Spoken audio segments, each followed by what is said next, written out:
अब्बास ने इधर पर्दा दिया, फरमाया आज हुजरे में सिर्फ अहल बैत आ सकते हैं, मैं सिर्फ हुजूर की दरबार में वसीयत अहल बैत आ सकते हैं। और अल मुस्तदरक सहीहैन के अंदर सैयदा उम्मे सलमा फरमाती है, हुजूर की कुआर फरमाती है, हुजूर की हरम फरमाती है, हम मोमिनों की सारी अम्माएं जान हमारे उनकी नालाइन पे हमारी जाने कुर्बान हो। वो अम्मा जान फरमाती है कि सरकार ने अल मुस्तदरक सहीहैन के अंदर के आखिरी वक्ता मुस्तफा करीम फरमा रहे थे, अली कहाँ है, अली कहाँ है, अली कहाँ है। अम्मा जान ने फरमाया हमने महसूस किया कि शायद हुजूर ने महसूस हुआ कि किसी खास काम के लिए अली को महबूब ने भेजा है। फरमाया मौला अली जब आए तो अम्मा जान फरमाती हम हुजरे से निकल गए और मैं दरवाजे पे खड़ी थी, कोई राज की बात होती तो मैंने कहा मैं देखूं कि क्या बात है कि इतना मुस्तफा याद फरमा रहे हैं। फरमाया वो आखिरी दिन था, हुजूर ने ऐसे अपने गले को,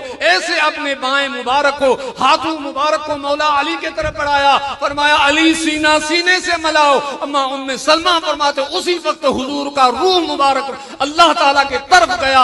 ये थी मुस्तफा की मौला अली के साथ मोहब्बत। अल मुस्तदरक सहीहैन, इमाम हाकिम जो हरमैन शरीफैन में भी उसका हवाला देते